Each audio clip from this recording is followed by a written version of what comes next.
Hit it. All right, this is our Berrien update. Gene, Becky, you see what you've done. I restored Dee Dee's buggy that you gave her in 2011. I had so much fun with that. I built the Max. I had fun with that. Sold it. I miss it. Okay, so this one's mine. All right, so let's talk about the Berrien. Here's our update. I got the chassis done. It's ready for the body to sit down on. And I'm going to give a plug here to some of the manufacturers that make the products that I've used in this. I have no affiliation with them other than the fact that I like their stuff. Okay, so here we go. The trailing arms, I used Seymour Paint Company stainless steel paint. It's stainless steel pigment in the paint with a binder. That's it. I mean, it's a high quality product. It dries fast. This is not your Rust-Oleum, spray it and a half an hour later it's still tacky. This is very good stuff. There goes Tom and Patty. Hey guys. The other Seymour Paint Company product that I have used is their Luma Blast. It looks like naked aluminum. I painted the trans axle with it. Same thing. High quality product. Tom at First Choice Auto Body up in Sebring, he tells me that the Seymour Paint Company is an employee-owned company and they really care about the products that they make. In fact, he said they have an 800 number. They'll bend over backwards to help you if you have any questions with what they make, but I don't. It's good stuff, so I'm telling you guys that. Use it. Secondly, I've already talked about the U-Pole Raptor spray-on bedliner that I've used on this chassis and the Max. Great product. It's an English company. You cannot beat it. I also use the U-Pole Satin Black, and I use their U-Pole Clear. What I use the Clear for is, let me give you an example. Come on back here. The half shafts that I just installed today, this was naked steel. It's going to rust. So I just rotated it and I put a clear on it.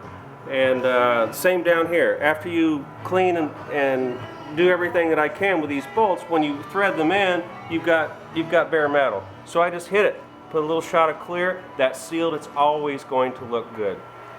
Okay? What's next?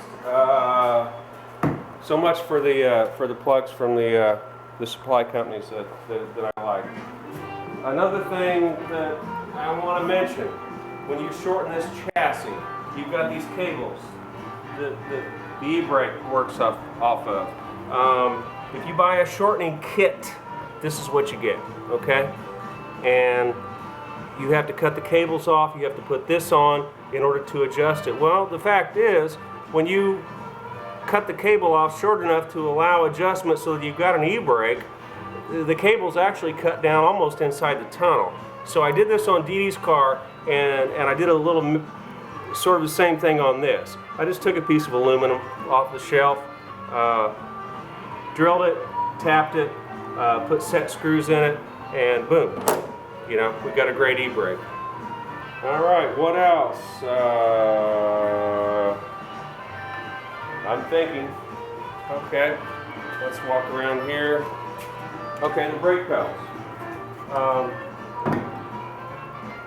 This is a 73 chassis, so you had this appendage sticking out that was a pivot for the accelerator pedal. I cut that off, I ground that down. There's really no need to have that because everybody uses this type of a pedal. So that worked real well. There's something I wanted to share with you all with respect to this, and it's escaping me now. All right, we'll move on. The shifter. I really like this. I like the peace sign.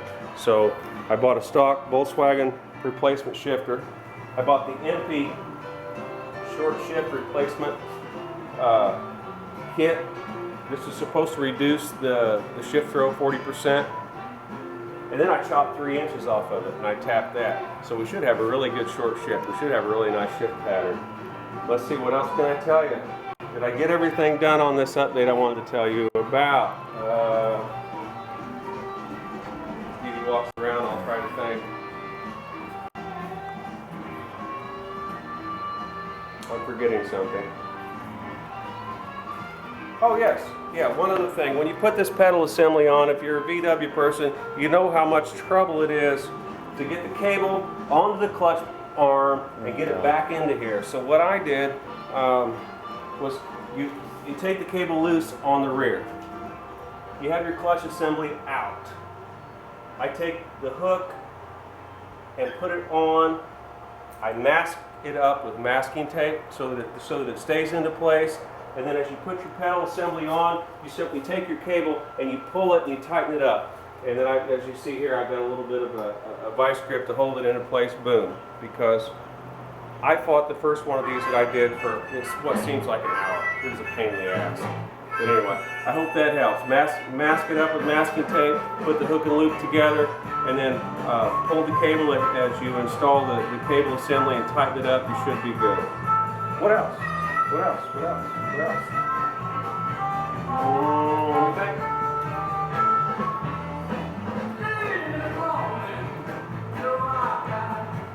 I think that's it, guys.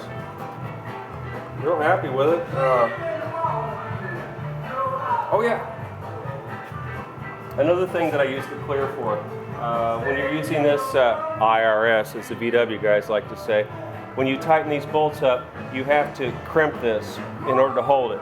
And you got to hit that with a punch. After I did the spray on Bedliner, what did I do? I knocked all the paint off. So just take the clear and spray that a little bit, and that'll seal that up. Makes a nice finish. I think that's all, boys and girls, YouTubers. I appreciate your interest. Thank you all. And I look forward to the next update. The body's out here. It's ready to go. What we're going to do, we're going to set the body on it tonight. We're going to roll it back into the corner. I'm going to forget about it. I'm going to start building the engine. And then once we get that done, we'll go forward with the rest of it. The goal is to have this thing rolling by Memorial Day. So I think we'll make that. I think we'll make it. We'll see. But thank you all. We'll see you next time.